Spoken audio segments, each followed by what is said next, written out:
فيلمنا بيبدأ بنازلي وهي نازلة من العربية داخلة محطة القطر، وبعدين بتفتكر نفسها وهي صغيرة. نازلي البنت الوحيدة لعائشة وجابتها بعد سنين كتير من جوازها، فبتكون قاعدة قدام بيتها اللي موجود في الريف وبتلعب مع مامتها، وبعدين بتحكي إنها الأغلى في حياة مامتها، وبتاخدها مامتها الحديقة وبتعجبها عروسة لعبة هناك، لكن مامتها معهاش فلوس فبتحاول تفرحها بأبسط حاجة، وكانت مامتها مصممة إنها تتعلم. فبتكون نازلي الطفلة الصغيرة قاعدة بتاكل مع باباها ومامتها، ومامتها بتقول لعثمان باباها إن المدرسة خلاص هتبدأ وإنها عايزة فلوس. فبيعترض عثمان على دخول بنته المدرسة أصلا، وبيقول لعائشة يعني هي هتكون بروفيسيرة في القرية اللي قاعدين فيها. وبتقول نازلي إن مامتها كانت قوية جدا ومستعدة تحارب العالم كله حتى باباها، وأصرت إنها تتعلم، وحصل زي ما قالت فعلا. والأيام عدت ونازلي كبرت وبقت في الثانوية، لكن مامتها لسه بتعاملها زي الطفلة. وتاني يوم بتروح السوق مع مامتها وبتلاقيها بتفاصل مع البياعين، فبتتخانق معاها وبتقولها إنها بتكسفها قدام الناس. وبعدين بتدخل مامتها مكان وبتطلع برطمان بتحوش فيه فلوس كانت مخبياه بعيد عن عثمان جوزها، وبتقعد نازلي مع صاحبتها في المدرسة وتشكيلها من أهلها. وبعدين بتلاقي مامتها جاية المدرسة علشان تحضر اجتماع أولياء الأمور، ولكن نازلي بتتخانق معاها وبتقولها ازاي هتخشي بالليل لابساه ده، وبتستعر منها. فبتروح البيت وتسمع صوت مامتها وباباها بيتعاركوا، فبتدافع عن مامتها، وباباها بيقول لها انتي اتأخرتي ليه، وازاي بنت تروح بعد باباها، وكان هيضربها.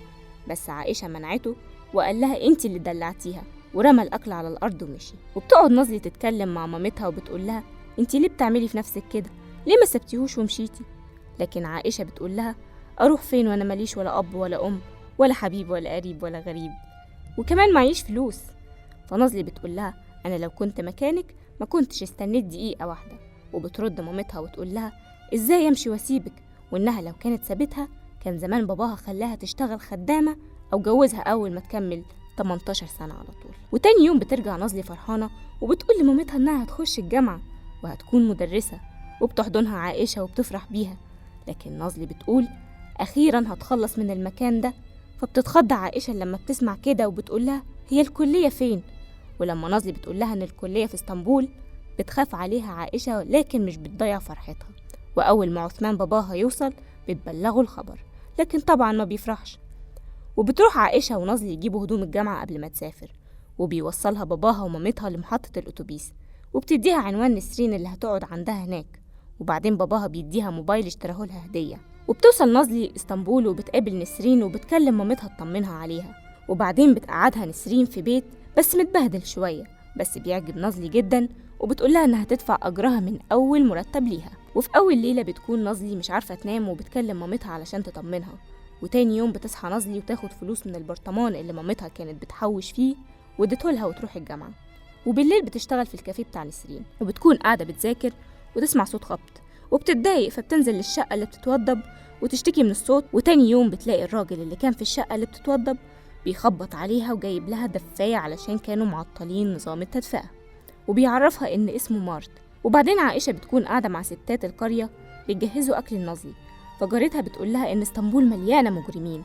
قامت عائشة تجري تطمن على بنتها، بس كانت مع مارت، فبتقول لها هكلمك بعدين وتقفل في وشها. بس بتمثل عائشة إنها لسه بتكلمها.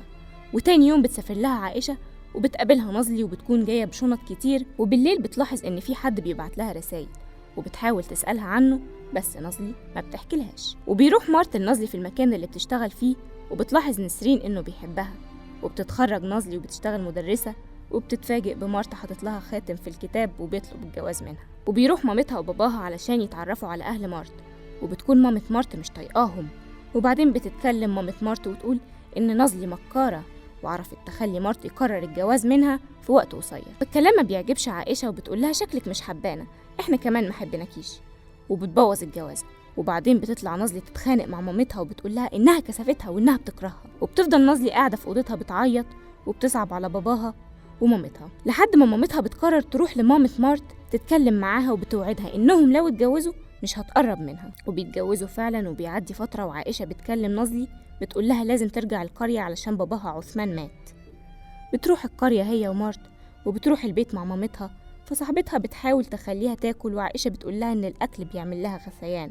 ليه بقى؟ علشان هي حامل. وبتعرف عائشة بالصدفة وبتسألها ليه ما قلتليش؟ بترد نازلي تقول لها إنهم لسه عارفين وإن حملها صعب ولازم ترجع اسطنبول علشان عندها فحوصات. وبتولد نازلي وبيكونوا فرحانين بالمولود، ولكن يا فرحة ما تمت. بيموت المولود وبتنهار نازلي، وبتحاول مامتها تواسيها لكن بتزعق لها وبتقول لها إنك مش هتقدري تحميني طول الوقت. ومن الوقت ده قعدت فترة طويلة مكتئبة وما شافتش مامتها، وبتكون عائشة قاعدة لوحدها محدش بيسأل عليها لحد ما بتروح لها نازلي تقعد معاها. فبتسألها مامتها مارت ما جاش معاكي ليه؟ وبتتوه نازلي في الكلام. وبالليل بتنام نازلي في الأوضة مع مامتها وبيقعدوا يهزروا سوا. وتاني يوم الصبح بتروح نازلي لمريم صاحبتها وبيروحوا مكانهم القديم اللي كانوا بيقعدوا فيه، وبتقول لها إن مامتها أمانة عندها. وبعدين بتقابل نازلي مامتها وبتجيب لها هدوم وتعزمها على الأكل. وفي الوقت ده بيكون مارت حاول يكلمها كذا مرة بس مش بترد عليه. وبيروحوا البيت وبتلاقي نازلي كشكول مامتها كاتبة فيه كل حاجة، وبتعرف إن مامتها راحت لمامة مارت علشان يتجوزوا. وبتكون مامتها بتحضر الأكل وبتسمع صوت الموبايل، وبيكون مارت فبترد عليه وبتعرف منه إن نازلي تعبانة وبتموت وإنها راحت لها علشان تودعها. وبيقول لها ما تقوليش لنازلي إنها عرفت، لكن عائشة بتنهار وبتخاف على بنتها وبتعرفها إنها عرفت بتعبها وإنها لازم ترجع على اسطنبول علشان تتعالج، وبتخليها توعدها إنها هتخف وترجع لها. وبتحضر شنطتها وبتاخدها توديها محطة القطر وترجع بيتها على أمل إن نازلي ترجع تاني.